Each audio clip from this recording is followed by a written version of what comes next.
Okey, kita dah siri yang bulan ni dah siri keempat. Kalau saya cakap mungkin agak sedikit perlahan boleh bagi tahu je. Dan akan ada waktu saya tengok kamera dan ada waktu saya tengok ke bahagian chat lah untuk saya tengok ada soalan ke ataupun sebagainya. Sekarang dah ada dalam 116 orang, jadi kita akan mulakan pada jam 8, mungkin 8:02 kot.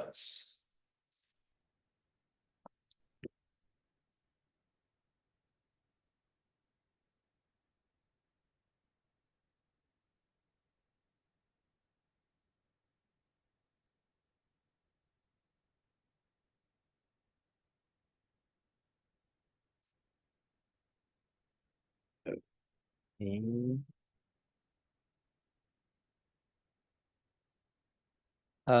Just untuk makluman, besok kita akan mulakan kita akan buka pendaftaran untuk kelas refleksi surah Yasin. Kelas akan berlangsung pada 8 November dan juga 15 November. Kita akan ada dua speaker, iaitu yang pertama adalah Hafizah Faiz dan yang kedua adalah Imran. Kita akan buka besok untuk 500 pendaftaran terawal akan dapat pada harga yang agak murah. Jadi besok boleh terus dapat ataupun buat pendaftaran lah di Zikra.my ataupun boleh masuk ke kita punya grup WhatsApp untuk biasanya dalam grup WhatsApp ni kita akan remind secara berkala lah supaya tidak terlepas harga promo.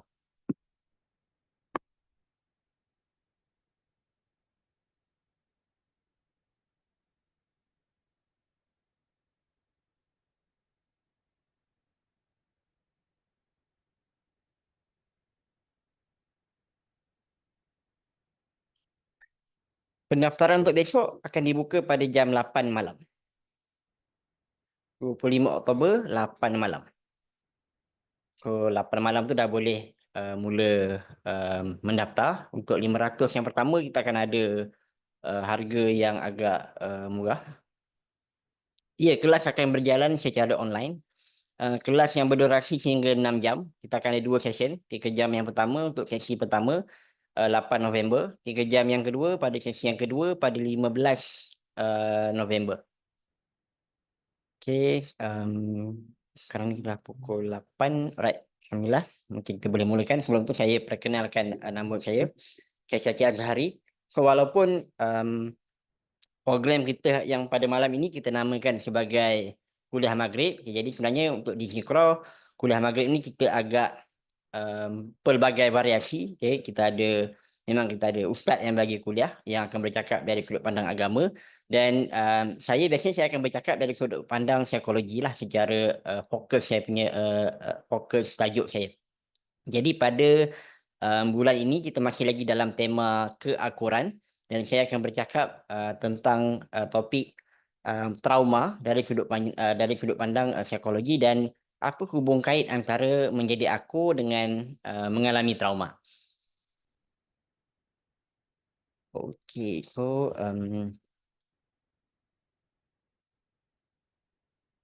kalau ada apa-apa soalan sepanjang kelas kita berlangsung, boleh terus type je di ruangan chat tu. Saya akan jawab dalam masa kelas ni lah. Kemudian kelas ni juga kita akan sediakan rakaman. Cumanya nak kena minta maaf untuk minggu lepas punya rakaman kita ada sedikit masalah teknikal. Jadi rakaman untuk kelas Dr. Ali Kuliah Maghrib Dr. Ali tak dapat kita sediakan. Tapi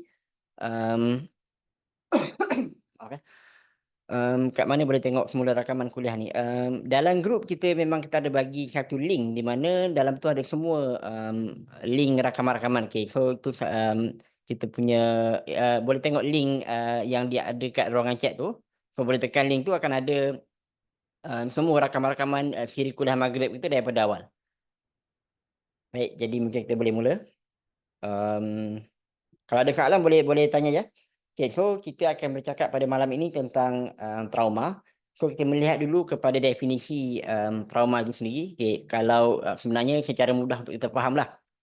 Trauma ni dia bukanlah event ataupun macam dia bukanlah melibatkan event itu sendiri, tetapi sebenarnya trauma ni adalah luka yang tertinggal lepas event tu, iaitu kecederaan psikologi di mana dianya mengubah cara kita berfikir, cara kita bertindak, cara kita merasa dan sebagainya. Okay. So contohnya macam berlakunya aksiden. Aksiden bukanlah satu trauma, tetapi trauma adalah apa yang berlaku hasil daripada aksiden itu sendiri. Okay. So dia macam dia bukan apa yang berlaku kepada kita tau, tetapi dia apa yang berlaku di dalam diri kita. Okay. So kenapa kita penting untuk membezakan antara event yang berlaku dengan luka yang datang hasil daripada event itu, supaya kita aware satu benda, okay, iaitu event itu kita tak boleh nak andan, ataupun kita tak boleh nak tak boleh nak halang, kita tak boleh nak ulang balik masa untuk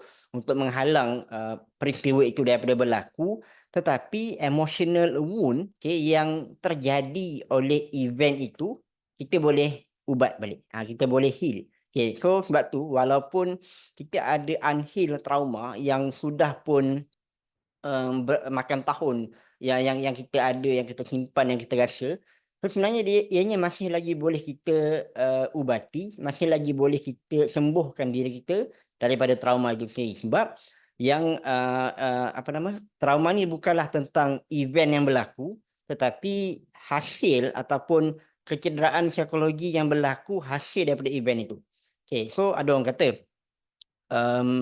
seiring waktu trauma akan sembuh. Okay, so sebenarnya tidak.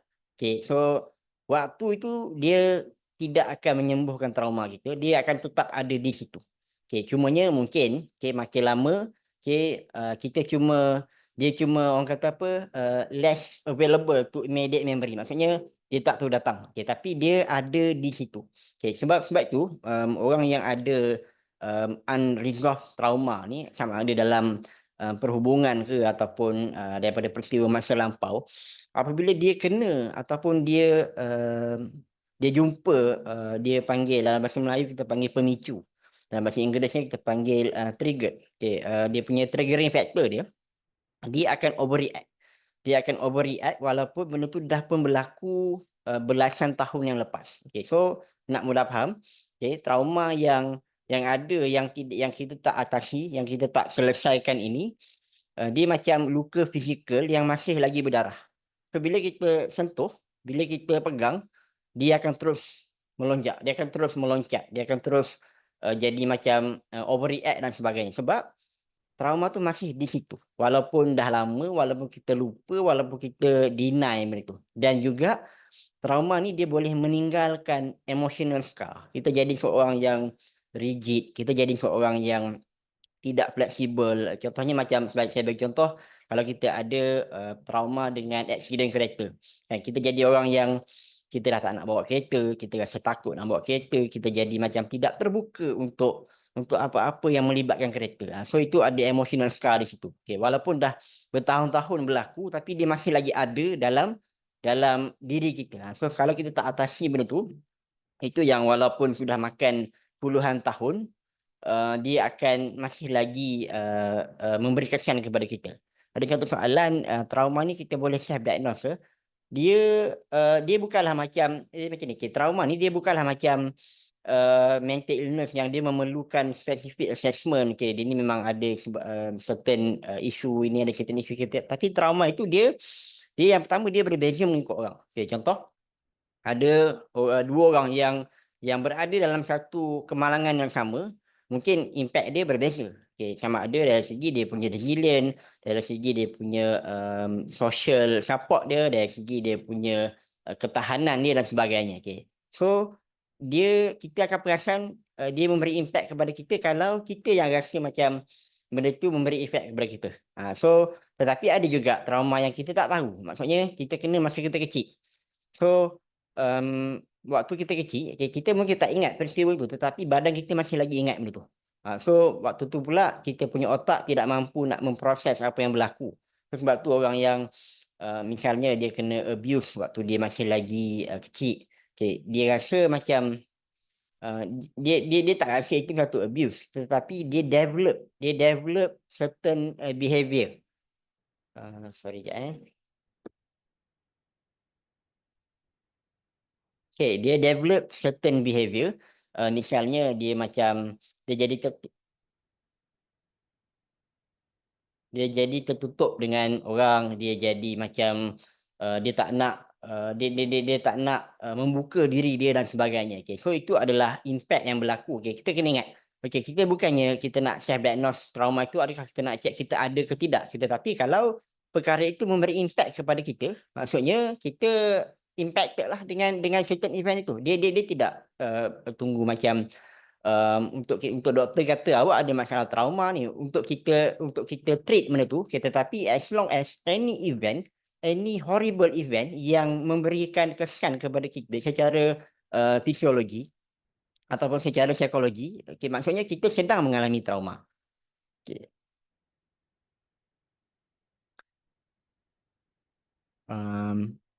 Bila kita aware trauma itu, adakah badan akan react melalui tapping childhood memories yang trigger kejadian itu?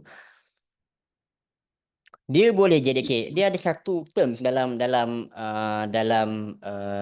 trauma ni, iaitu di mana kita akan mengalami dia punya efek tu dia akan kena sehingga kepada kita punya fisiologi. Okay. Dia ada satu terms dinamakan sebagai traumatization. Okay. Traumatization ni, okay, dia adalah manifestasi kepada masalah emosi kepada kita punya fizikal. Contohnya orang yang mengalami trauma, dia boleh jadi tiba-tiba dia sakit belakang, dia sakit kepala, dia ada sakit yang bila dia pergi jumpa doktor, doktor kata awak tak ada apa-apa masalah. So biasanya, kebiasaannya adalah bagi orang Melayu secara umumnya, bila doktor kata kita tak ada masalah, apa yang kita buat adalah kita akan rasa macam yang pertama, ini bukan semua, tapi mungkin akan ada yang rasa macam kalau doktor kata tak ada sakit apa-apa, maksudnya sama ada kena buat orang ke ataupun hal-hal yang melibatkan apa nama orang kata, melibatkan benda-benda yang halus lah. Tetapi sebenarnya lepas kita jumpa doktor, doktor kata tak ada apa-apa.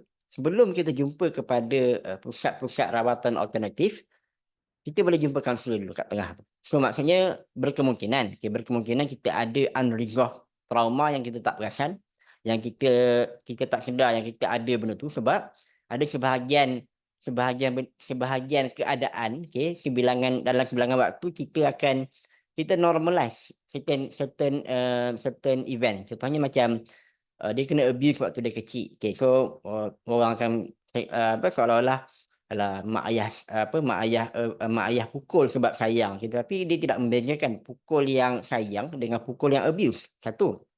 Dan yang kedua, dia ada yang kita namakan sebagai normalized behavior itu, di mana kita kena abuse tetapi masyarakat rasa macam benda tu satu benda yang sangat normal. Okay. So dia sebenarnya ada unresolved trauma dalam diri kita, tapi kita normalize benda tu sebab semua orang kata sepatutnya tak ada apa-apa.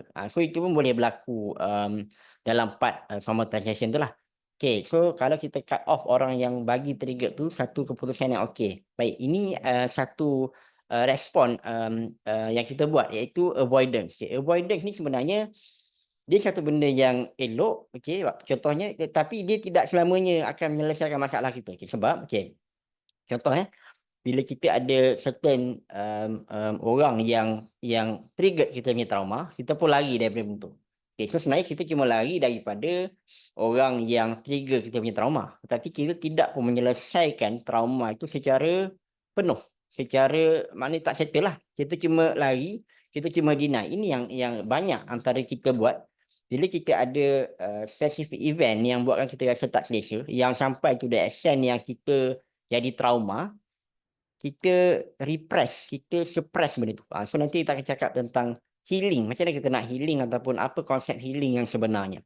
Okay, so kalau kita tengok healing ni sebenarnya dia memerlukan usaha secara aktif. Maksudnya dia tidak akan berlaku secara pasif. Contohnya, okay, hari ni kita mengalami satu event ni. Misalnya lah, hari ni kita mengalami peristiwa yang tidak menyamankan dalam perhubungan. Okay, menyebabkan kita ada trauma nak berada dalam satu perhubungan yang serius. Okay.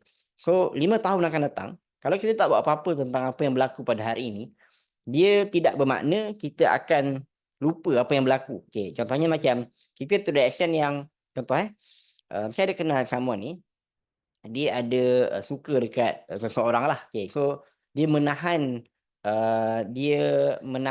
rasa tu selama 3 tahun. Okay, so lepas 3 tahun, tiba-tiba orang yang dia suka tu datang kat dia. Datang dalam keadaan yang nak kenal dengan lebih dalam. Okay, so dia bayangkan dia tunggu 3 tahun, lepas tu tiba-tiba dia datang, lepas 3 tahun orang tu datang dan nak membuka jalan kepada perkenalan yang lebih dalam. Tetapi dalam masa 3 bulan, dia dikecewakan. Okay, bila dengar cerita dia, saya beranggapan bahawa dia adalah ribang kepada orang yang datang tu. Maksudnya bila orang tu dia break dengan dia punya ex dia datang dekat kawan saya ni. Rupanya lepas 3 bulan dia balik kepada ex dia tu. Okay, so apa yang berlaku kepada kawan saya ni adalah sekarang dia tidak boleh berada dalam satu perhubungan yang serius. Dia akan mudah untuk tarik handbrake apabila dia rasa macam partner baru dia ni macam seolah-olah ada menunjukkan certain trait yang macam orang yang dia suka tu lah. Baik. So bila selagi mana dia tidak menyelesaikan benda tu, okay, healing tak akan berlaku. Maksudnya lagi 5 tahun, lagi 10 tahun kalau dia tidak begitu, dia tidak confront the trauma itself, dia akan tetap ada rasa macam tu. Okay, sebab healing, kalau orang yang nak sembuh ni, dia kena engage dengan luka dia. Dia kena berhadapan dengan rasa sakit dia. Dia kena proses dengan emotion itu. Dia takkan berlaku tiba-tiba bangun-bangun tidur, oh kita dah okey dengan apa yang berlaku. Kita sudah pun tidak lagi kita apa, contohnya contoh ada saya kenal orang dia pernah accident kereta. So lepas tu setahun dia tak bawa kereta. Okey, tetapi lepas 10 tahun, okey, maksudnya tahun yang kedua tu dia dah mula bawa kereta, tapi 10 tahun lepas tu dia masih lagi bila contoh macam bila kereta depan brake tiba-tiba, dia akan tiba kaki dia cari brake. Tiba dia rasa macam orang yang nak masuk ke dia punya lorong, rasa macam orang ni nak langgar dia ke. So dia masih lagi rasa benda tu. Okay, so turns out dia selama ni dia cuma suppress dia punya feeling. Dia tidak pun mengambil masa untuk berdamai dengan apa yang telah berlaku. Dia tidak mengambil waktu untuk dia betul-betul berhadapan ataupun proses dengan emotion itu, menyebabkan akhirnya trauma tu tetap ada. Okay, tetapi kita perlu faham bahawa sometimes trauma ni dia memerlukan waktu untuk dia sembuh. Okay, asalkan ada progress, asalkan kita aware dengan apa yang berlaku, kita tidak deny. Dia yang menjadi masalah bila kita deny yang kita sedang ada masalah, so akhirnya kita biarkan. Dan kita kena ingat, yang kita biarkan itu, bayangkan dia adalah luka yang masih lagi berdarah. Kita cuma tolak ke tepi je. Tapi the moment, in the future, 5-10 tahun akan datang, bila orang sentuh luka tu, kita akan menjadi reaktif balik. Sebab luka tu masih di situ. Kita tak cuba untuk menyembuhkan luka itu, kita tak cuba untuk berhadapan dengan luka tu. So ignore ataupun kita suppress the pain itu, dia akan membawa kepada emotional rigidity, kita akan jadi disconnected dan sebagainya. So kalau kita ikutkan healing ni, dia adalah maksud dia adalah wholeness lah. Sebab apa? Sebab trauma ni dia akan jadikan badan kita ni disconnect. Bukan badan, maksudnya macam dia akan jadi ada fragmentalize kita punya emosi kita akan terpisah secara emosi, kita akan terpisah. Even kita akan trauma juga boleh membuatkan kita terpisah daripada orang lain. Jadi healing ni adalah proses kita nak reconnect balik dengan bahagian-bahagian yang terpisah sebab trauma yang kita alami tu. So saya bagi contoh mudah.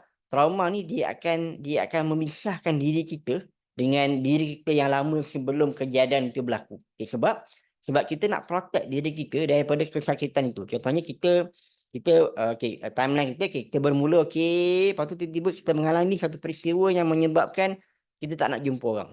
Ataupun apa-apa peristiwa yang menyebabkan kita ada trauma dalam diri kita.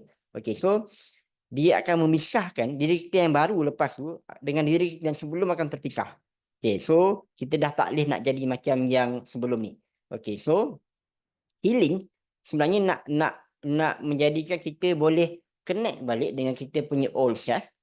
Sebab Waktu kena event yang berat tu, badan kita akan develop coping mechanism tau, ataupun defense mechanism. Okay, whatever approach yang kita buat, tapi badan kita akan buat.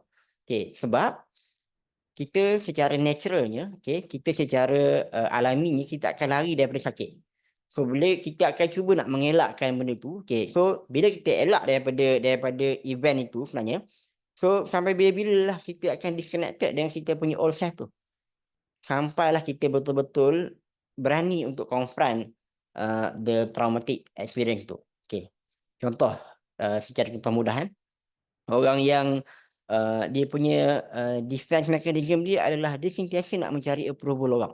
Dia sentiasa nak mencari orang punya validation. Okay. So rupanya dia ada trauma, dia pernah kena abandon. Dia pernah kena tinggalkan dan sebagainya. So dia nak cari approval orang tu sebenarnya hanyalah salah satu defense mechanism dia. Dia takut dia kena tinggal, dia takut orang tak approve dia takut dia tidak diterima dan sebagainya. Okay, so dia kena, okay, let's say kalau dia aware, okay, oh dia rupanya dia nak mencari validation orang sebab dia takut kena tinggal. Okay, so kalau dia boleh to that level, dia dah boleh fikir, okay, so macam mana dia nak kena keluar daripada benda tu. Macam mana dia nak kena menjadi lebih open ataupun dia kena menjadi lebih berani untuk ditinggalkan supaya dia tidak menjadi people pleaser. Dia tidak menjadi, maknanya dia mencari approval orang semata-mata sebab dia takut dia kena tinggal.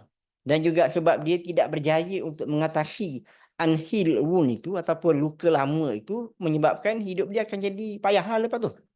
Okay, so apa lagi yang berlaku bila kita mengalami trauma sebenarnya? Okay, sekejap saya tengok soalan sekejap. Macam agak banyak tadi.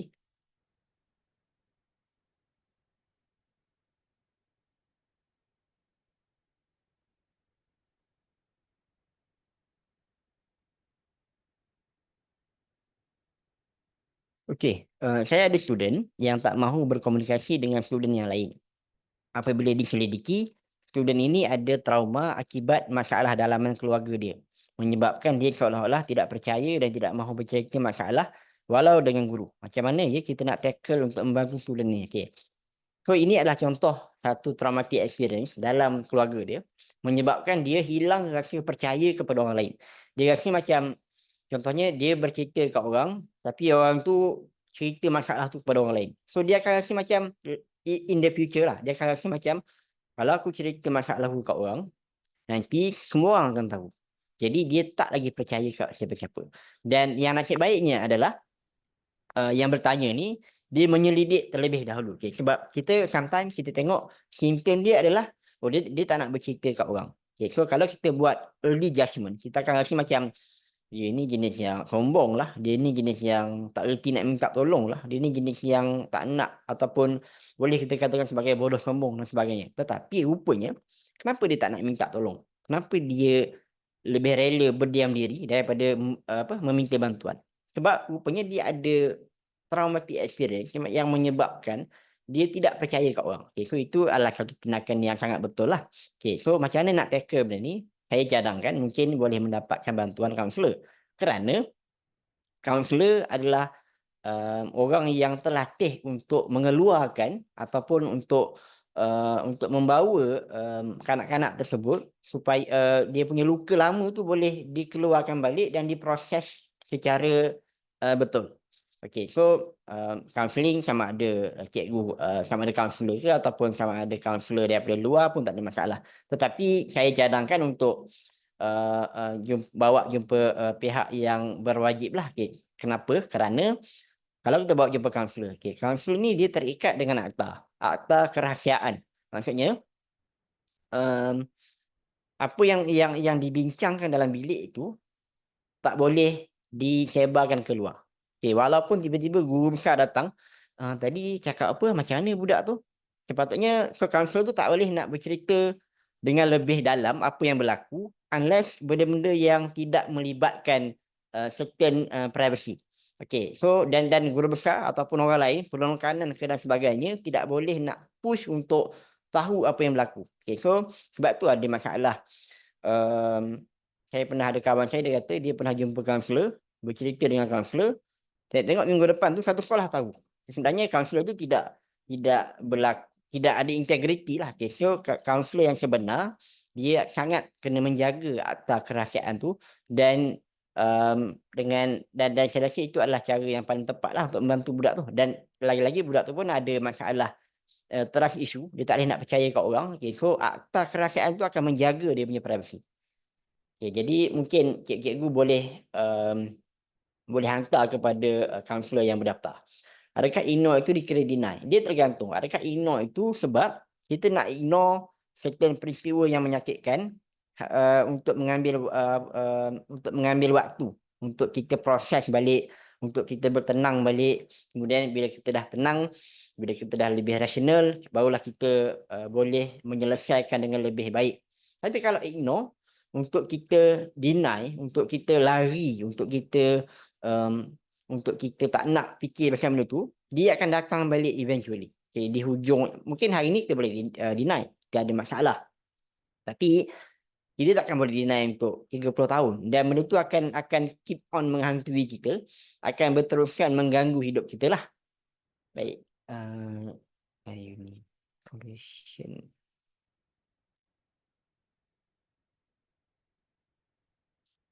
Avoidant, ignore, deny, lari, semua bahasa sama dari explanation baru tahu. Dia as long as kita tidak cuba untuk menyelesaikan masalah tu. Okay, so ada waktu, okay, kita deny. Tapi kita kata kat orang kita tak deny. Sebenarnya langkah yang paling utama untuk kita menjadi sembuh ni adalah kita kena jujur dengan diri kita dulu. Adakah kita boleh proses benda ni? Kalau tak boleh, kita nak kena jumpa dengan pakar lah. Ataupun kita kena berlaku jujur. Maksudnya dalam konteks yang kita sebenarnya nak menjadi lebih baik ke tidak. Dia ada satu terapi dalam kaunseling ni, tak silap saya reality terapi ke. Biasanya yang tu kaunselor akan lebih berterus terang. Misalnya macam kita ada satu masalah. So berapa lama lagi kita willing untuk berada dalam masalah tu? Berapa lama lagi kita nak kita nak taiki kiri kanan depan belakang untuk kita akhirnya lari daripada masalah tu. So kita nak sampai bila kita nak menanggung kesakitan itu dan sebagainya. Okay, macam mana nak berhadapan dengan trauma itu kan? Kalau berdepan dengan trauma tu akan trigger balik trauma tersebut. Betul. Dia memang satu benda yang tidak mudah. Okay, so nasihat saya kepada macam mana nak berhadapan dengan trauma yang kita ada. Yang paling simple adalah kita kena cari pakar lah. Satu, sebab pakar ni dia memang terlatih untuk membantu kita nak mewajahkan trauma itu menjadi satu benda yang boleh kita proses. Dan ada banyak terapi-terapi yang akan membolehkan kita untuk lebih menerima apa yang berlaku. Dan dalam bahasa kalau kita tengok, sebab bulan ini adalah bulan di mana kita bercakap tentang aku. Sebenarnya menjadi aku juga adalah salah satu pintu utama untuk kita berdamai dengan apa yang telah pun berlaku. Misalnya, okey, kita ada pengalaman lampau yang sangat teruk. Okey, so akur, okey, menjadi akur ni dia akan membuatkan kita berhenti melawan masa lalu. Maksudnya benda yang dah pun tak boleh nak diubah, benda yang dah pun berlaku, maksudnya dia dah pun berlalu lah. Jadi yang pertama kita kena accept dulu, okay, kita pernah accident. So, okay lah, dah accident. Kita tidaklah keep on question, kenapalah aku lalu jalan tu hari tu, kenapalah aku ada dekat situ. Dan ketidakakuran itu akan menyebabkan kita tidak boleh nak menerima yang kita mengalami peristiwa yang menyakitkan. Okay, so menjadi aku terlebih dahulu supaya kita dah boleh accept what sedang ni sedang, apa yang dah pun berlaku adalah benda yang sudah pun terjadi lah. Kita memaknakan kalimah kun fayakun dalam surah Yasin, sebab kita punya kelas nanti akan bercakap keakuran daripada surah Yasin. Okay. So kita akan rasa macam kita mungkin tak nak benda tu berlaku. Okay. Ketika yang diinginkan tidak ditakdirkan menjadi milik kita. Kita nak benda tu, tapi Tuhan tidak menakdirkan benda tu jadi hak kita, jadi milik kita. Jadi kita kena akulah, kita terima. Dan benda tu dia tidaklah tiba-tiba bila kita terima terus kita hilang trauma. Tidak. Okay, dia adalah aku ni, dia adalah satu proses yang bertahap. Dia kena ada fasa-fasa yang misalnya kita tahu yang pergi itu dah pun pergi. Tetapi tahu itu kena melalui proses yang berkali-kali supaya akhirnya kita meruntuhkan kata-kata sepatutnya. Sepatutnya macam ni, sepatutnya macam tu, sepatutnya aku tak pergi kat sini, sepatutnya aku buat itu. So kita stop bercakap tentang sepatutnya, kita berhenti melawan realiti. Okay, kita mula apa yang kita boleh buat untuk settlekan masalah ni, apa yang kita boleh buat untuk keluar daripada trauma ni. Okay.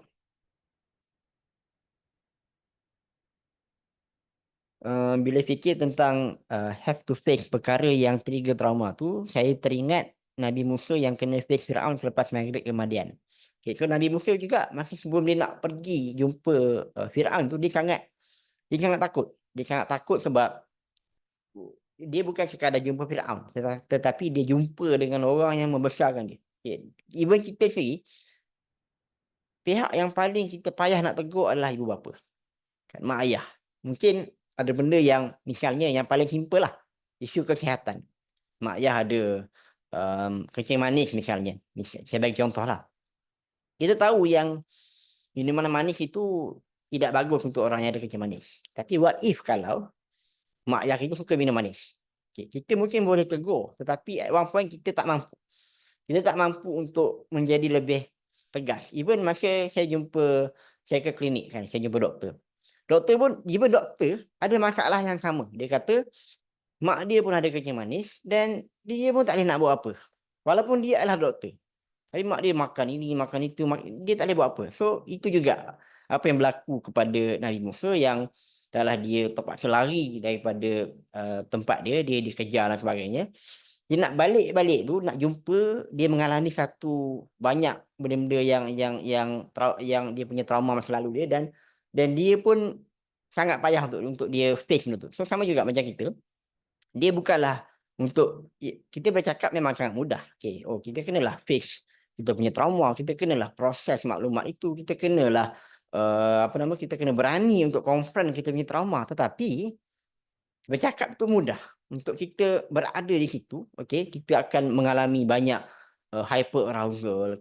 Badan kita akan berada dalam fasa fight or flight. Maksudnya kita nak lawan ke kita nak lari.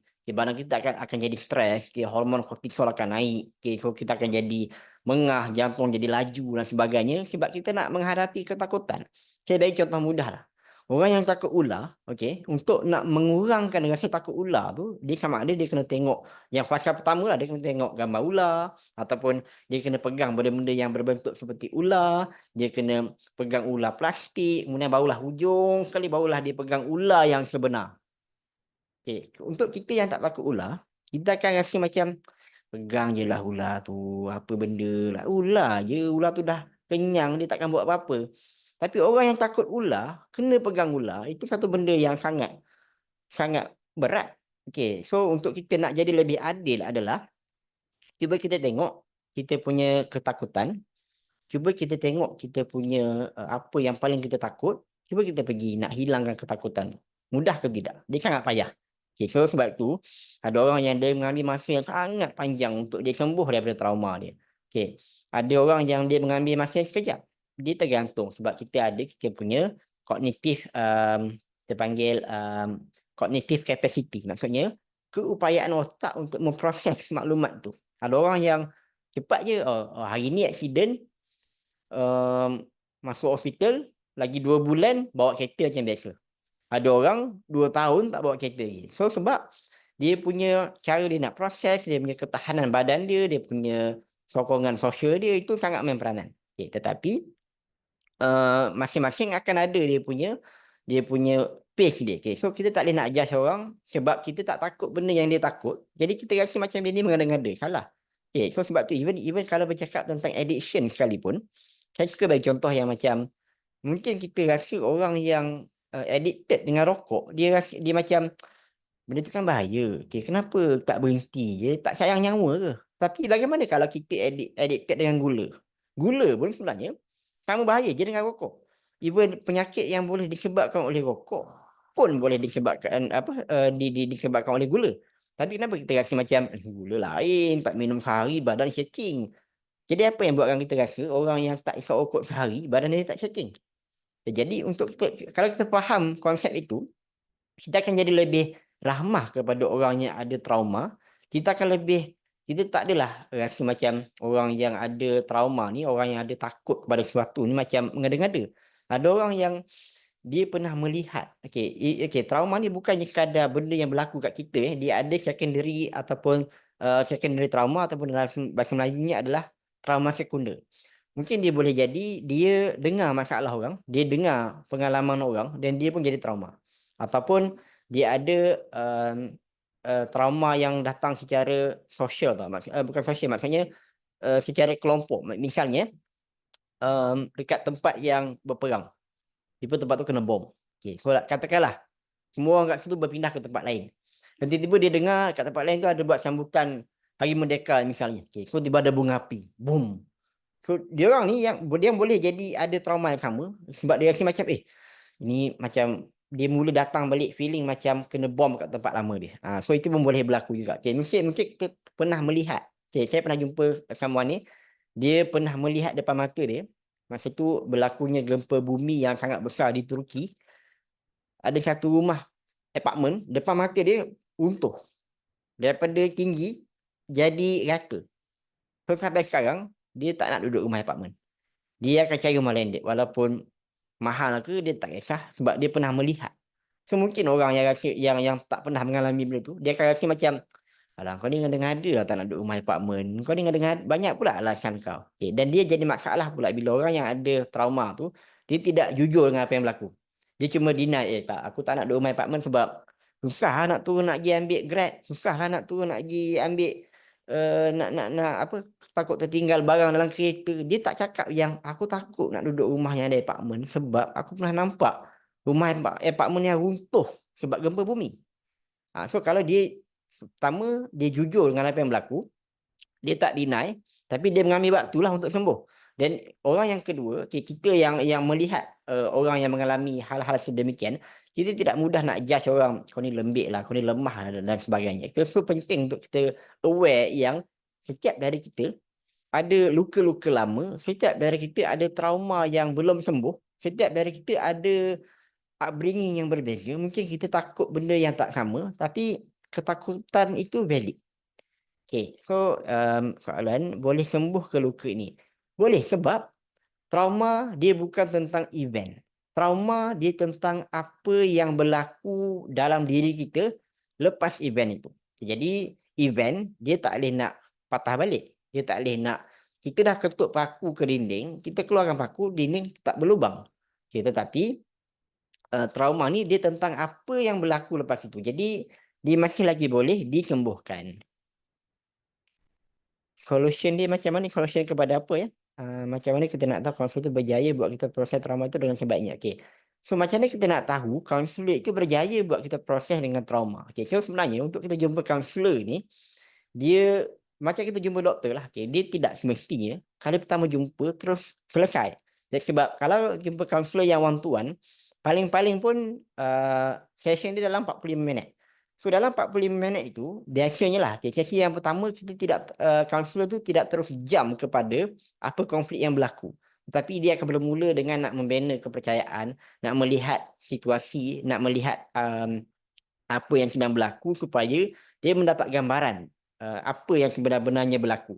Okey, so dia memerlukan mungkin, beberapa session untuk akhirnya kita berjaya keluarkan kita punya, masalah. Dan perlu kita ingat, kaunselor dia tidak akan memberikan solution, tetapi dia akan guide kita untuk keluar daripada masalah tu sebab sebahagiannya, jawapan sudah kita ada. Cumanya kaunselor itu akan keluarkan jawapan tu, dia akan membuatkan kita keluarkan, jawapan kepada persoalan yang kita sedang stuck ada. Okey. Dan secara mudahnya macam mana nak tahu, kita rasa lebih better lah. Dan juga dengan syarat kita betul-betul memberi kerjasama. Ada yang ada keadaan di mana kaunselor tu tak boleh buat apa-apa sebab dia tidak mendapat kerjasama daripada klien dia. Dia mungkin contoh macam doktor bagi ubat, tapi pesakit tak nak makan. So bukan salah doktor, tapi pesakit tu tak nak bekerjasama dengan dia. Okey. Kalau hadapi trauma boleh rawat tak tuan? Boleh. Cuma bila kita sebut, rawat, dia bukanlah benda yang terus baik lepas kita jumpa kaunselor ke ataupun lepas kita sudah pun akur. Sebab kalau dia semudah itu untuk dia hilang, dia takkan jadi trauma. Trauma ni benda yang sangat membekas. Orang tak nampak tapi rasa tu ada. Contoh saya bagi contoh lah. Saya ada kenal sama ni, dia pernah kena langgar dekat satu runabout. Di Shah Alam. Shah Alam ni kalau orang yang duduk di Shah Alam lah. Shah Alam adalah satu tempat di mana dia ada banyak runabout. Dan dia punya runabout tu kadang-kadang sampai ada 5-6 lorong. So memang sangat sangat payah lah untuk orang yang tak biasa. Dan dia pernah kena langgar dekat runabout tu. So apa yang berlaku adalah, lepas tu dia tak pergi dah ke runabout tu. Tapi runabout lain okey je. So selagi mana dia tidak berhadapan dengan perasaan dia, takut kena langgar kat situ, dia akan sampai bila-bila dia takkan lalu ke runabout tu. So boleh sembuh ke tidak? Boleh. Tetapi berapa lama waktu yang perlu diambil itu tergantung kepada cognitive capacity setiap dari kita. Setiap orang mungkin dia ada daya tahan yang berbeza. Jadi tidak adil untuk kita rasa macam contoh, kita dalam kereta yang sama, 2 orang, accident, dua-dua trauma lah misalnya. Tapi yang seorang ni trauma dia 3 bulan je. Yang seorang ni 3 tahun tapi tak habis-habis lagi. So tak adil untuk yang 3 bulan tu, dia rasa macam, alah aku okey je. Engkau sampai 3 tahun, dia tidak adil sebab kita mempunyai cognitive capacity yang berbeza. Okay, if self-centered person, adakah itu salah satu coping mechanism si dia if self-centered person, adakah itu salah satu coping mechanism si dia dari trauma tersebut? Sebenarnya kenapa dia menjadi self-centered person itu, kena tanya dia. Kenapa dia jadi? Adakah dia nak lari daripada sesuatu? Adakah dia nak deny daripada sesuatu? Ataupun adakah memang dia seorang yang macam tu dan sebagainya? So soalan tu tidak memberikan kalau saya jawab secara nak dia akan jadi satu judgmental. Sebab kita buat sesuatu mesti ada sebab. Sama juga bila orang lain buat sesuatu mesti ada sebab dia. So adakah sebab itu valid ataupun tidak, itu dia kena berlaku jujur dengan kenapa dia buat lah. Macam mana nak tahu kita boleh proses sendiri ke tidak? Saya bagi contoh. Macam mana kita nak tahu kita boleh proses sendiri ke tidak adalah kita tahu kita punya capacity.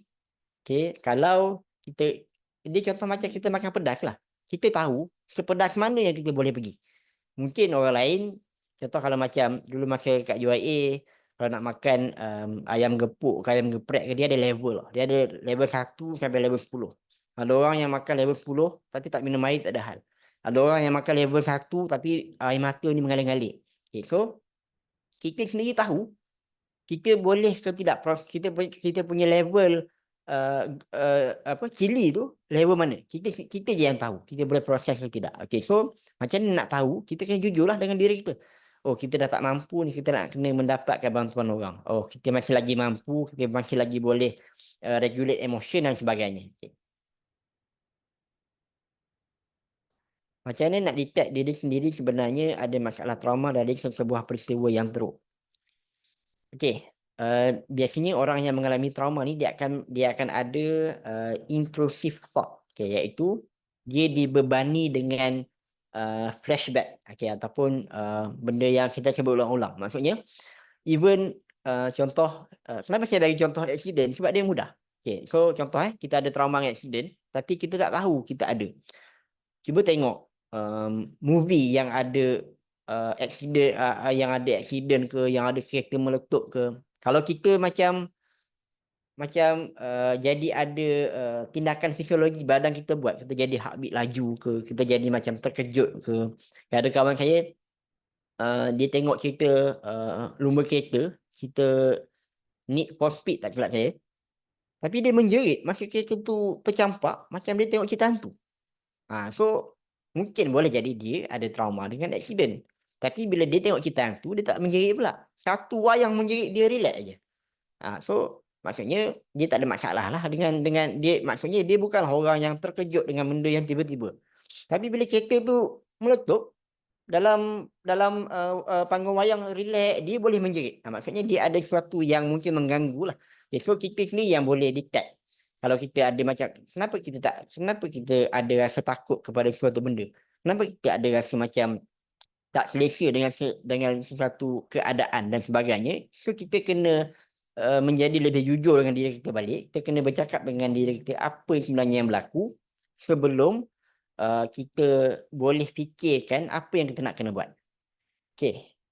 So satu lagi, okay, yang paling apa yang kita boleh lihat untuk kita sembuh adalah kita kena menjadi vulnerable. Kita kena menjadi open. Okay, so dalam bahasa lainnya, vulnerable ni adalah the ability to be wounded. Maksudnya sejauh mana kita boleh terluka. Okay, so sebab dengan terluka lah kita boleh ataupun orang kata apa, keterbukaan ini dia penting dalam proses nak healing. Okay, contoh kita um, um, kita tahu part mana yang kita jadi defensif. Okay, misalnya kita sentiasa nak jadi betul, ataupun kita tak nak dengar pendapat orang, kita jadi rigid dengan keadaan dan sebagainya sebab kita pernah kena tinggal ke, kita pernah rasa kena judge ke, kita rasa macam sebab kita lahir misalnya kita lahir dalam family yang apa benda je yang kita buat salah. So kita akan jadi develop satu defense mechanism. Kita kena menjadi betul dan kita akan takut buat salah. Sebenarnya trauma dia adalah kita hidup dalam keadaan waktu kita masih lagi budak, waktu kita masih lagi kecil, kita tidak dibenarkan untuk express apa yang kita rasa. Kita sentiasa ditunjukkan, kadang-kadang parents ni dia nak tunjukkan oh ni salah ni kena buat macam ni kena buat macam ni. Tetapi apabila parents itu cuma point out kat mana salah, ini salah, itu salah, anak tu akan rasa macam semua benda yang dia buat salah. Dia adalah seorang yang dilahirkan untuk buat benda yang salah. So untuk dia dapat approval orang, dia tak boleh buat salah. So dia kena menjadi sentiasa betul.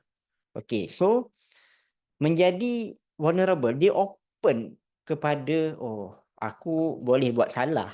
Ada waktu-waktu yang aku takkan jadi sentiasa betul. Ada waktu-waktu yang kita tak boleh nak buat keputusan yang sentiasa betul sebab kita akan terikat dengan banyak benda-benda lain. Okay.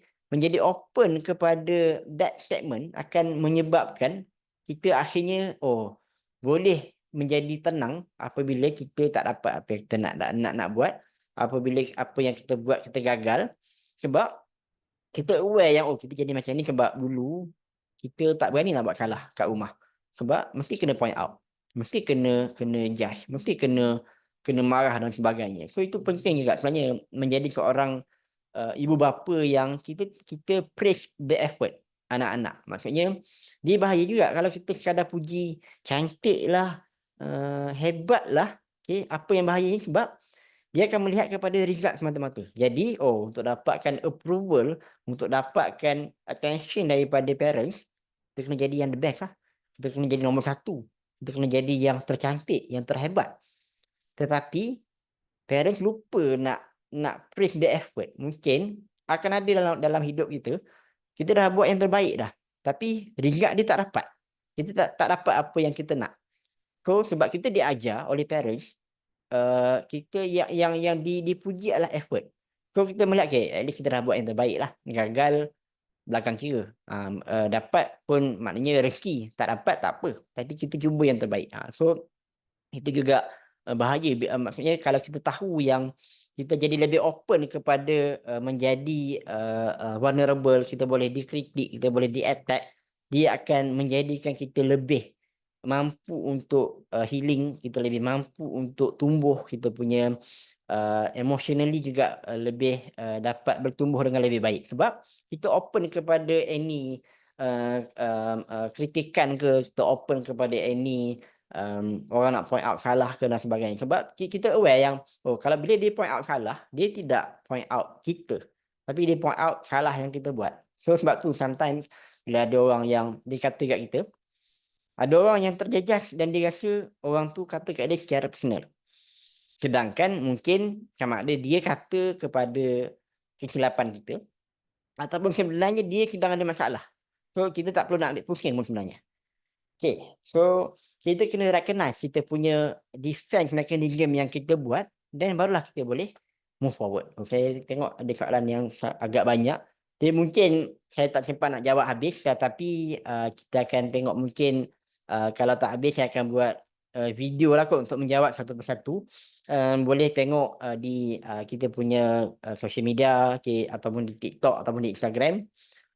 InsyaAllah saya akan buat video menjawab soalan-soalan yang belum habis lah untuk kita jawab dalam ini. Baik, okay, so saya melihat saya punya, ini kawan saya ni, Izzati Syarudin ini seorang pegawai psikologi. So saya terima kasih atas bantuan tolong menjawab soalan ni. Baik, kemudian doktor pun mak tak dengar nasihat doktor okay, betul. So itu maksudnya macam antara orang yang paling payah kita nak bagi nasihat adalah orang terdekat sebenarnya. Jadi kalau orang tu tak nak dengar, tak nak dengar apa yang kita nasihatkan, tak apalah kita, sebab kita tidak diberikan lesen oleh Tuhan untuk mengubah orang. Okay, even kalau kita tengok sendiri, pakcik Nabi pun akhirnya tak masuk Islam. Kan, walaupun Nabi adalah Rasul, okay, adalah orang yang maksum dan sebagainya. Okay, maksudnya kita boleh nasihat orang, kita boleh bantu orang, tetapi untuk mengubah orang menjadi apa yang perlu diubahkan itu tergantung pada dia. Sebab itu lama-lama lah kan, bila saya bagi nasihat ke orang, ataupun bila orang datang nak minta nasihat, saya cuma saya bagi je lah. Maksudnya dia nak dengar, dia tak nak dengar, ataupun dia cuma mencari nasihat untuk validate apa yang dia nak buat, itu terpulang kat dia. Sebab kalaulah saya meletakkan harga diri saya, kalau dia dengar apa yang saya cakap, barulah saya membantu dia, saya takkan ke mana-mana lah. Saya akan sentiasa rasa macam saya ni kena reject, saya akan sentiasa rasa macam saya tak ada harga diri dan sebagainya. Sebab untuk kita mengubah orang ni, cuma dia je yang boleh ubah diri dia. Kita boleh bawa kuda ke tepi sungai, tapi kalau kuda tu tak nak minum air, kita tak nak paksa dia. Kita mungkin boleh selam dia dalam air, tapi kalau dia tak nak minum, akhirnya dia akan lemah kat situ je. Okey. Tengok lagi soalan. Maaf kalau soalan ini tak related, tapi apa cara yang betul untuk letak boundaries dengan parent tanpa menjadikan kita anak derhaka? Saya confused. Kalau dengan orang lain mudah nak cut and put the boundaries. Tapi dengan mak ayah patut ke tidak sebenarnya ada boundaries dengan mak ayah untuk elak trigger trauma. Okay, yang pertama, untuk kita ada boundaries dengan mak ayah.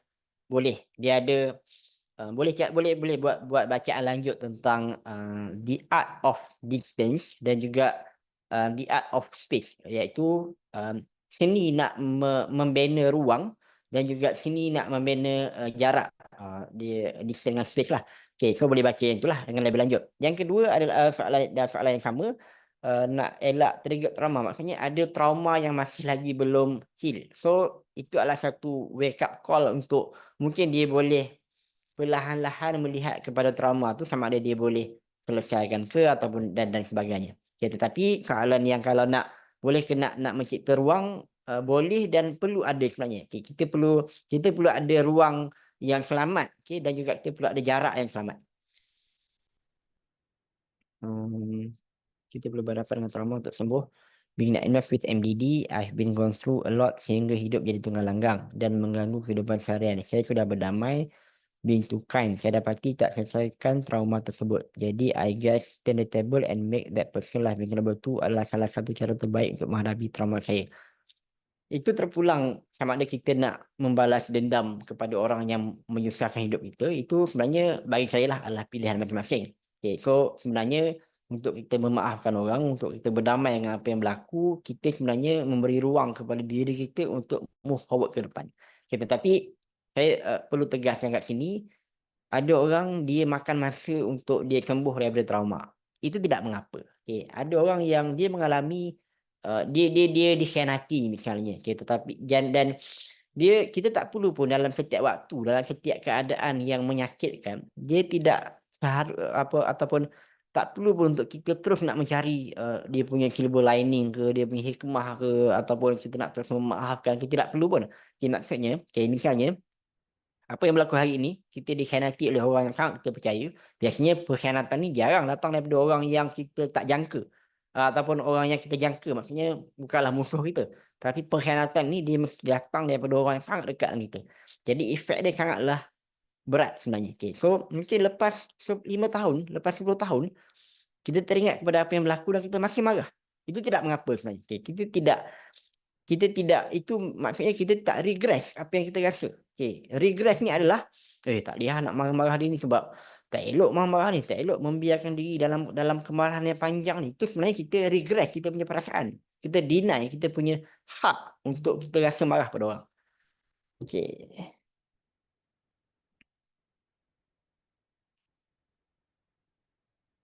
Bagaimana dengan orang yang selalu menggunakan istilah trauma secara longgar sampai hilang kemungkinan? Betul.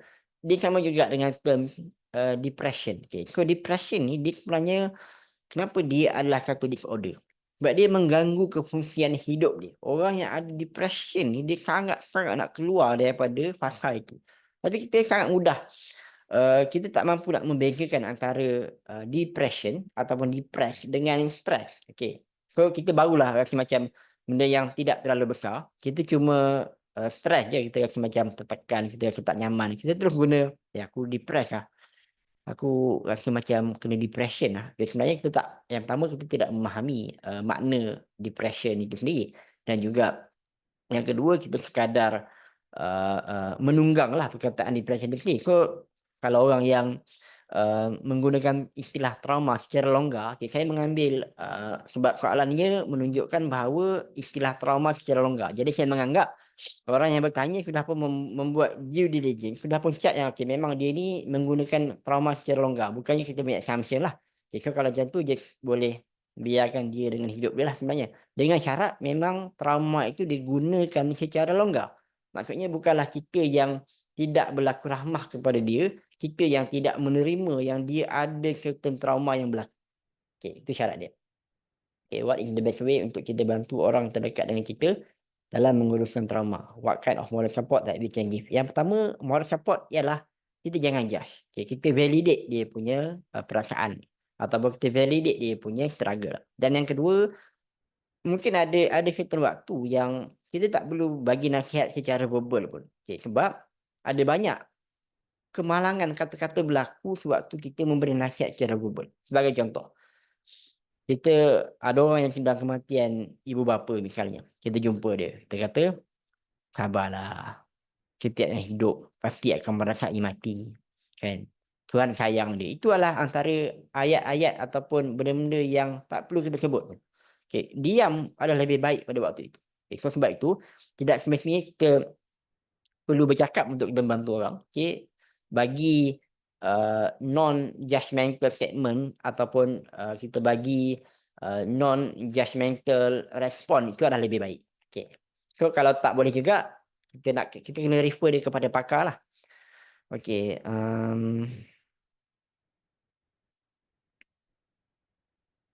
Okay, kalau dia takut ataupun trauma dengan perkara yang belum berlaku, itu bukan itu kita akan tengok adakah dia mengalami secondary trauma, adakah dia melihat accident depan mata dia sampai dia rasa dia takut nak bawa kereta, ataupun dia sekadar anxious. Itu kalau anxious ataupun dia ada kebimbangan, itu bukan trauma. Sebab trauma ni adalah benda yang sudah pun berlaku yang mencederakan diri dia secara psikologi. Okay, so itu adalah trauma. Okay, so sama ada dia tengok depan mata dia ada accident yang berlaku ataupun dia dengar cerita orang pasal ada accident. Ada orang yang dia tak pernah pun mengalami ataupun dia contoh dia tak pernah lagi berada dalam flight yang terhempas. Sebab kalau flight tu terhempas mungkin dia pernah tak ada. Tapi berapa ramai orang yang takut nak naik flight, takut nak naik kapal terbang sebab biasa tengok dokumentari pasal ada flight yang terhempas lah, ada tengok pasal ada kapal terbang yang kena tembak lah dan sebagainya. Jadi dia rasa macam takut nak naik kapal terbang. Itu adalah dia mengalami trauma secondary. Tapi kalau benda yang belum berlaku tapi dia takut, itu bukanlah satu trauma. Macam mana nak tahu kita perlu jumpa kaunselor atau psikologis? Kedua-dua sama. Okay, dia berbeza sedikit lah antara kaunselor dengan psikologis ni.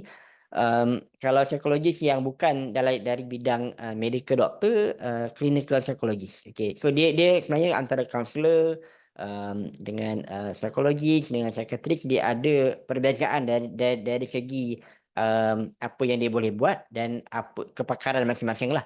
Okay, so bila kita kena tahu kita boleh jumpa ke tidak adalah um, selagi mana benda itu um, mengganggu kita punya kefungsian hidup lah. Sekejap Okay, so sebenarnya kita sudah pun menghampiri ke jam 9, tapi saya tengok masih lagi ada 15 new message. Okay. Yang pertama, okay, so rakaman ini kita akan bagi nanti. Okay, boleh dapat di grup WhatsApp dan sebagainya. Dan yang kedua adalah mana-mana soalan yang belum terjawab ini saya akan cuba kumpulkan dan jadikan dan jawab balik dalam bentuk video dan sebagainya lah. Okay, so saya nak ingatkan lain sekali, kita punya pendaftaran untuk kelas aku akan dibuka besok jam 8 malam, di mana kita punya speaker adalah Hazrul Faiz dan juga Imran Zaki. Kita akan melihat sudut pandang aku daripada perspektif surah Yasin, okay, secara dalam, secara detail, untuk kelas yang berdurasi selama 6 jam. Okay, kelas secara online. Okay, so kita mungkin boleh tengok beberapa soalan yang lain.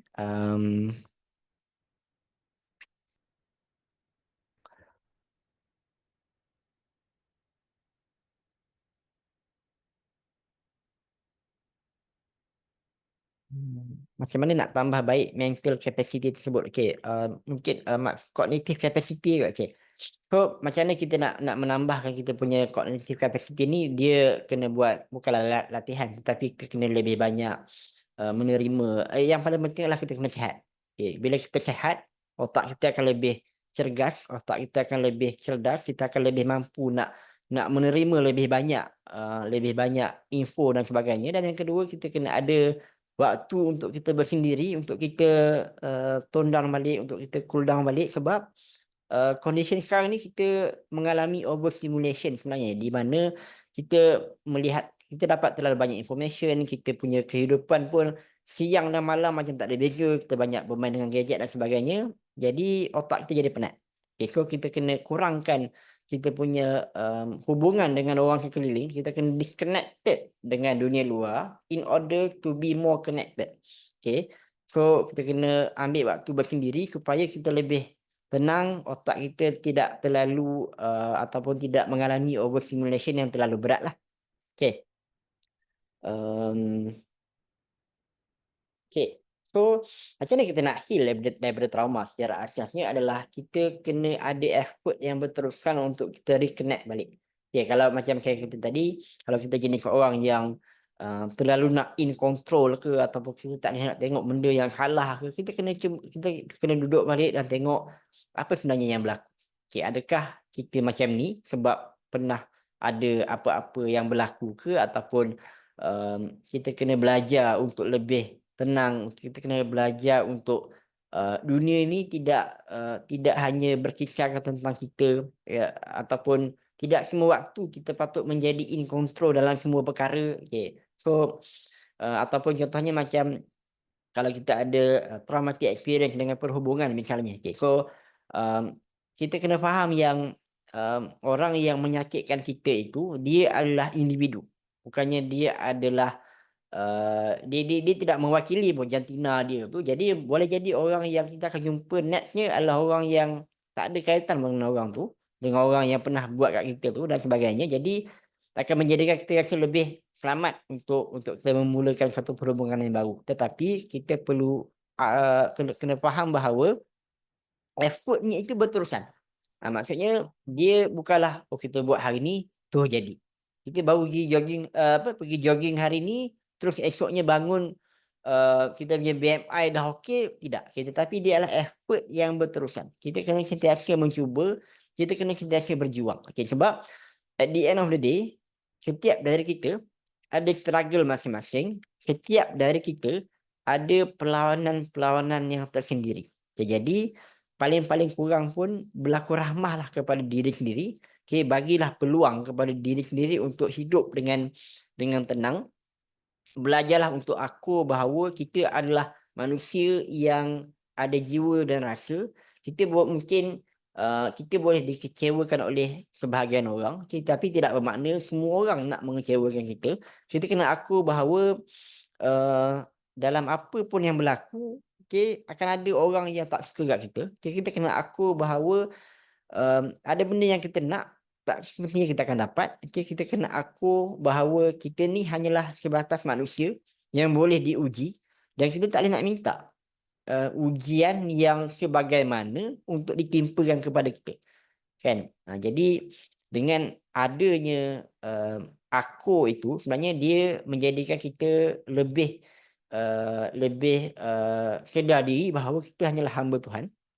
Kita boleh diuji dengan macam-macam jenis ujian, okey. Menjadi baik bukanlah satu tanda kita takkan diuji, okey. Maknanya macam bila kita diuji, kita rasa macam, "Aku dah jadi hamba yang baik, aku, buat baik, aku tak kacau orang, aku tak tinggal solat, aku buat apa yang Tuhan suruh, tinggalkan apa yang Tuhan larang. Tapi kenapa aku diuji sebegini berat?" Adakah bermaksud kalau kita buat baik, kita takkan diuji? Jadi aku bahawa kita akan sentiasa terbuka kepada apa-apa jenis ujian. Kita akan jumpa orang baik, kita akan jumpa orang jahat. Okey, saya agak bukan tak selesa, maksudnya ada sebahagian orang yang dia rasa macam kalau kau fikir kau akan jumpa orang baik, kau akan jumpa orang baik lah. Kalau kau fikir kau akan jumpa orang jahat akan datang lah. Fikiran yang buruk tidak menarik keburukan. Dia cuma, akan efek cara kita pandang suatu benda je. Tapi kalau kita, saya bagi contoh mudah lah, paling simple. Kalau kita fikir pasal duit 24 jam pun, tak semestinya kita akan kaya.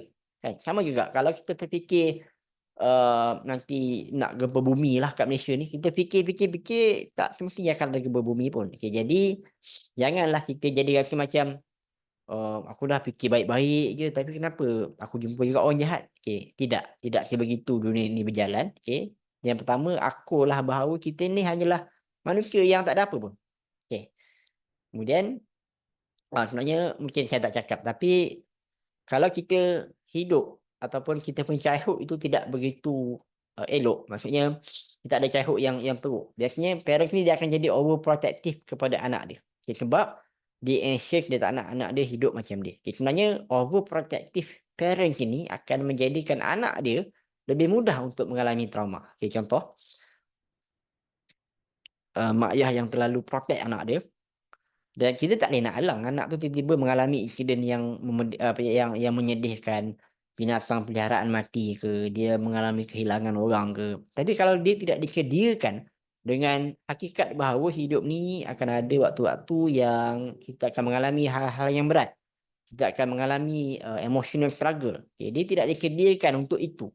Okay, dia akan lebih cenderung untuk mengalami trauma yang sangat berat untuk apa-apa kehilangan dan sebagainya. Okay, so sebagai parents, kena ajar anak, bukan ajar anak untuk hidup susah, okay, tetapi kena bagi anak merasai semua jenis emosi, okay, tetapi dalam supportive environment. Bukanlah kita menidakkan anak tu punya, feeling dan sebagainya, kita kena belajar untuk validate, pelaksanaan anak.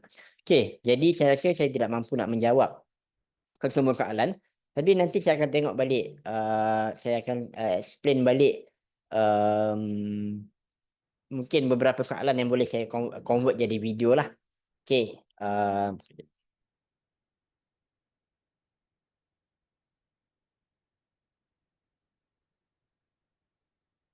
so, kalau ada apa-apa soalan boleh campak je, boleh tulis di dalam ni, nanti saya akan tengok balik. Tetapi saya rasa mungkin, kita boleh, berhenti di sini sebab sudah pun pukul 9:08. Saya nak ucapkan terima kasih kepada semua yang datang. Boleh buka, kita punya Instagram, Zikra.my, kita punya TikTok dan sebagainya. Kat situ ada link ke website. Okay, so kat website tu ada kita semua, aktiviti-aktiviti kelas kita. Zikra ni sebenarnya kita fokus kepada, yang pertama Quran dan yang kedua psikologi. Okey, tapi maknanya bukanlah, maknanya even, kita punya pasak ke adalah, Quran lah. Okey, so akan ada banyak kelas-kelas, yang sama ada berbayar ataupun yang percuma. Untuk setiap hari Khamis kita memang akan ada, kuliah maghrib yang macam ni. Tetapi kuliah maghrib kita bukanlah kuliah maghrib yang orang kata, macam di masjid punya. Okey, tapi dia akan ada, rentas bidang dan sebagainya. Macam minggu lepas kita jemput, Dr. Alizi untuk bagi, kuliah dan sebagainya. So ini setiap hari Khamis lah. Okey, so untuk kelas kita yang paling dekat, yang berbayar adalah pada, pendaftaran dibuka besok jam 8 malam. boleh buka ke zincro.my untuk website kita, atau membuka je social media, ada link ke website. Kelas secara online 8 November dan 15 November. Kita juga ada kadang-kadang sebulan sekali kita akan ada deep conversation.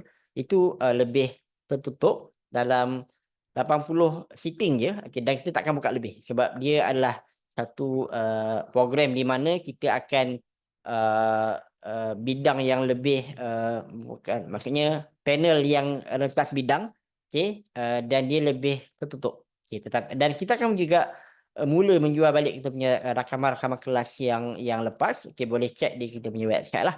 Okey, jadi saya rasa setakat itu sahaja. Terima kasih untuk yang menunggu ataupun menyertai sehingga ke hujung. Kalau ada apa-apa soalan tambahan pun boleh tanya je dalam kita punya grup WhatsApp ataupun boleh DM di kita punya social media, kita akan jawab di situlah. Baik. Untuk yang soalan-soalan yang belum terjawab ni, kita akan tengok mana yang boleh kita jadikan video lah. Okey. So, setakat itu sahaja. Terima kasih. Nanti yang ni pun akan ada rakaman kita akan bagi. Okey, kita punya tim teknikal akan edit dan sebagainya. Kita akan bagi dalam link yang sama yang ada dalam tadi yang kita punya salah seorang admin kita dah bagilah. Okey. So, terima kasih. Apa-apa persoalan kalau tak kat sini boleh tanya di kita punya Instagram dan TikTok ya. Dan juga terima kasih kepada saudari Izzati Syarudin. Dia ni saya punya junior di UIA dulu, sekarang ni dia adalah pegawai psikologi. So nak tanya dia pun boleh cari sosial media dia dan sebagainya. Okey, so saya rasa setakat itu sahaja. Terima kasih. Assalamualaikum warahmatullahi wabarakatuh. Kita jumpa lagi minggu depan. Tapi minggu depan dengan orang lain lah, insya-Allah. Oke. Assalamualaikum.